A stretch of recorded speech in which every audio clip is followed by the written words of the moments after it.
All right, guys. So we got to talk about the mainstream liberal media reaction to the Trump Mar-a-Lago raid, because obviously you have some people out there, Democrats and people in the mainstream liberal media, celebrating this like it's their birthday, right? They're literally having a fiesta over this. Okay, you got Hillary Clinton out here fundraising off of this. Okay, she's taking a victory lap, saying, but her emails, okay, mocking people who rightfully bring up the fact that the FBI did not raid her house, despite the fact that Hillary Clinton allegedly committed the same crime that they're alleging Trump of committing, which is mishandling classified government documents. That is the crime that they're alleging that Trump committed here, okay? And even CNN is admitting that, even if Trump did do this, I'm not necessarily sure if this warrants an FBI raid. And in fact, the raid itself might be more dangerous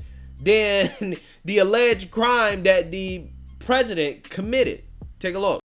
We've heard a lot about the Presidential Records Act now, and have for quite some time. If this becomes a Presidential Records Act violation, not more, do you think it is enough to warrant all of this? No, it's not enough to warrant all this. And this is a daring and dangerous move by the Department of Justice to serve a warrant on a former president and to raid his personal residence. So I have to think that the Department of Justice must have something more than an argument about what kind of records have to be saved for a presidential library or the Library of Congress at some future date. There's more to this than meets the eye, and I have to think that there's something a lot more serious that they think is being withheld from the presidential collection. Yeah, he's absolutely right. It better be a lot more serious than him withholding some documents from the White House, okay? Him having some low-level classified documents. Because, again, the way that went down, okay? Just think about just the idea that the FBI is raiding an ex-president's house, okay?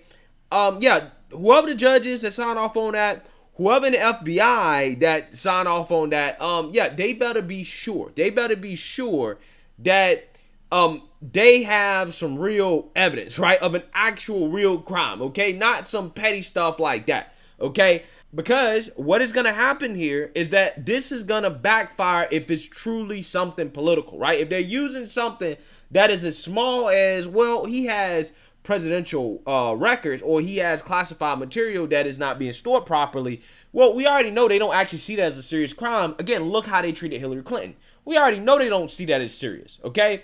So if that's the case, then why are you doing it? You better have something, and you better have something big, right? You better have something big, because otherwise, like I said, if it's overtly political, it's going to end up backfiring. And even CNN is admitting that, as well, as we all know that the more you attack Trump, the stronger that you make him. Take a look. With him and with family members, what do you think is going through his mind and their minds? Oh, I think they're delighted. This is a surprising answer, but I think that they've been planning for this for years. Donald Trump first did his reaction to the FBI, actually having his lawyer call them Gestapo and stormtroopers 50 years ago. So he's been prepared for this strategy all along. He issued a campaign-style commercial within hours. This was prepared in advance. So he's an expert at spinning everything into publicity. He believes all publicity is good publicity. And that hardcore Trump group, 35% of the electorate, is going to be electrified by this. I think he's having a good day, actually. Alyssa, you see this as serious on many levels.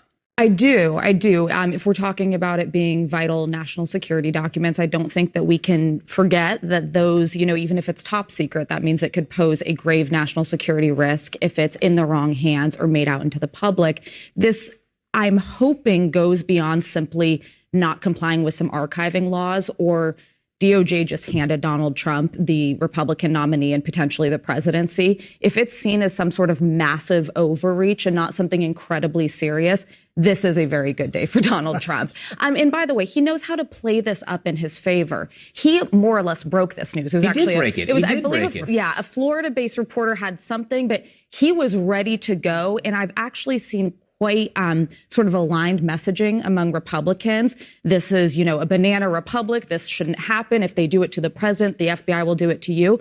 I think he's having a good day as of now. So I hope DOJ's buttoned up on this. Yeah, so there you have it. That is CNN admitting the quiet part out loud about what seems to be a political operation probably going to backfire, okay? Because Trump definitely is probably going to declare that he's running for president in 2024 after this. I mean, he was going to do it before, but he's most definitely going to do it now and probably going to do it sooner rather than later now.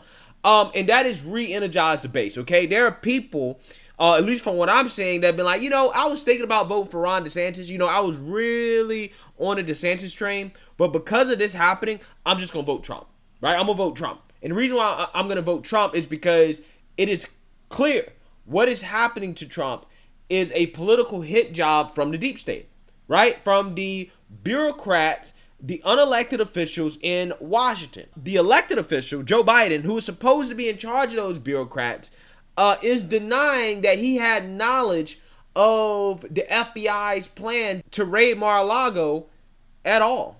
Take a look. Criticizing his handling of COVID last week. You've mentioned his January 6th response a couple days ago. So can you say, based on all that, I didn't say anything about Mar-a-Lago. I'm just asking you if you consider the president I'm saying from here, I'm not going to comment on that. Does the president still want to think that he would be very fortunate to run against Trump in 2024, like he had said before? Again, I'm not going to comment on. It's just I'm not. From the president. In the next election, I'd be very fortunate if I had that same man running against me. Does he still? All I can tell you, Peter, is that the president intends to run in 2024. Is there a concern here that if you guys don't say more, then these Republicans who are accusing this White House of weaponizing the Justice Department, weaponizing the FBI, that's going to become the public sentiment. If you guys don't say once and for all, we are not doing that.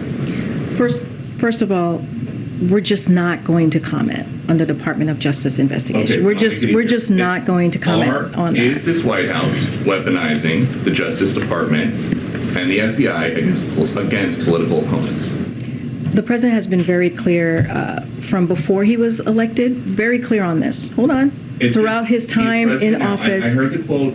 We will be playing the quote tonight at 6 o'clock. Is this administration weaponizing the Justice Department and the FBI against political opponents? Peter, the president believes in the rule of law. The president believes in the independence of the Department of Justice. That's a yes or no?